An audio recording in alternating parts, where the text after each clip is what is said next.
வணக்கம். பெரம்பூர் மற்றும் திருச்சி கிழக்கு தொகுதிகளில் போட்டியிடக்கூடிய விஜய் அவர்கள் வெற்றி பெறுவாரா?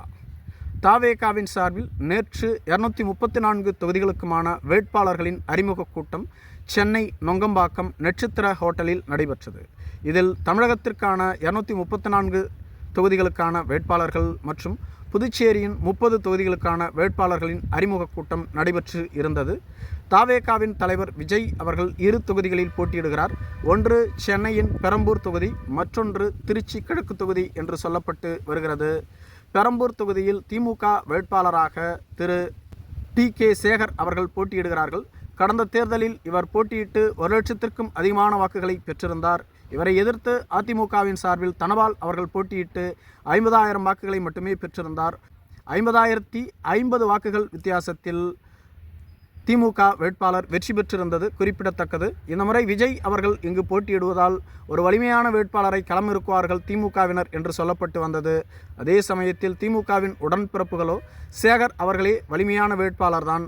கடந்த தேர்தலில் இவர் 50,000த்திற்கும் அதிகமான வாக்குகள் வித்தியாசத்தில் வெற்றி பெற்றிருந்தார். இவரை விட விஜயை எதிர்ப்பதற்கு வலிமையான வேட்பாளர் எங்கள் அணியில் தேவையில்லை, இவரே விஜயை வீழ்த்துவார் என்று சொல்லப்பட்டு வருகிறது.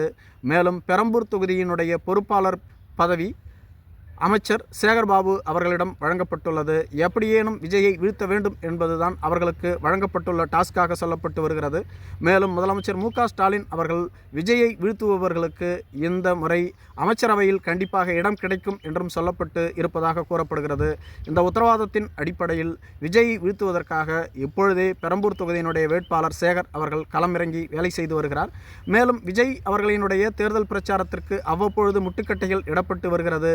எனவே விஜய் அவர்களால் சுதந்திரமாக இந்த தேர்தலில் தேர்தல் பணி ஆற்ற முடியவில்லை என்றும் சொல்லப்பட்டு வருகிறது. மேலும் இன்று அவர் தனது பரப்புரையை மேற்கொள்கிறார்.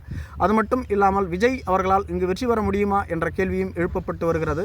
பெரம்பூர் தொகுதியில் கணிசமான அளவு சிறுபான்மையினர்கள் வசித்து வருகிறார்கள். மேலும் தவேகாவிற்கு வலிமையான கட்டமைப்பு இந்த தொகுதியில்தான் உள்ளது. குறிப்பாக 45,000 பதிவு செய்யப்பட்ட வேட்பாளர்கள் தவேகாவில் இருக்கிறார்கள். அதை நம்பித்தான் விஜய் அவர்கள் இங்கு களம் காண்கிறார். அது மட்டும் இல்லாமல் இங்கு கணிசமான தொழிற்சாலைகள் இருப்பதனால் உழைக்கும் வர்க்கத்தினர் அதிகமாக இருக்கிறார்கள், பட்டியல் சமூகத்தினரும் அதிகமாக இருக்கிறார்கள். இவை அனைத்தையும் கருத்தில் கொண்டுதான் விஜய் களம் இறங்குகிறார். சுமார் 20,000த்திற்கும் அதிகமான கிறிஸ்துவர்களும் 50,000த்திற்கும் அதிகமான சிறுபான்மையினர்களும் இங்கு வசித்து வருவதாக சொல்லப்பட்டு வருகிறது.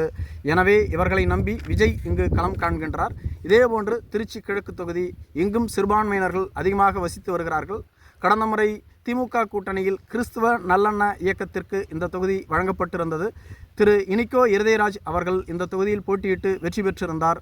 இந்த முறை அவர்தான் மீண்டும் வேட்பாளராக திமுகவின் சார்பில் அறிவிக்கப்பட்டிருக்கிறார். அதே சமயத்தில் 2வது தொகுதியாக திருச்சி கிழக்கு தொகுதியில் விஜய் அவர்களும் போட்டியிடுகிறார். எனவே விஜயை வீழ்த்த வேண்டும் என்பதுதான் அவர்களது முக்கிய இலக்கு.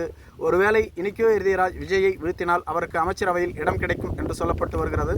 மேலும் திருச்சி மாவட்டத்தின் சார்பில் திமுகவில் 2 அமைச்சர்கள் இருக்கிறார்கள். ஒருவர் K.N. நேரு, மற்றொருவர் அன்பில் மகேஷ் பொய்யாமொழி.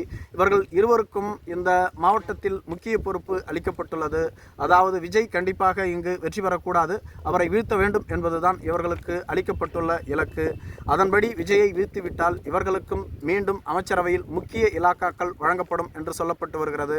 இவற்றை கருத்தில் கொண்டுதான் விஜயை எதிர்க்க 2 தொகுதிகளிலும் திமுக வேட்பாளர்கள், அதாவது சேகர் மற்றும் இனிக்கோ இருதயராஜ் களம் கண்டு சிறப்பாக வேலை செய்து வருவதாக சொல்லப்பட்டு வருகிறது. நன்றி.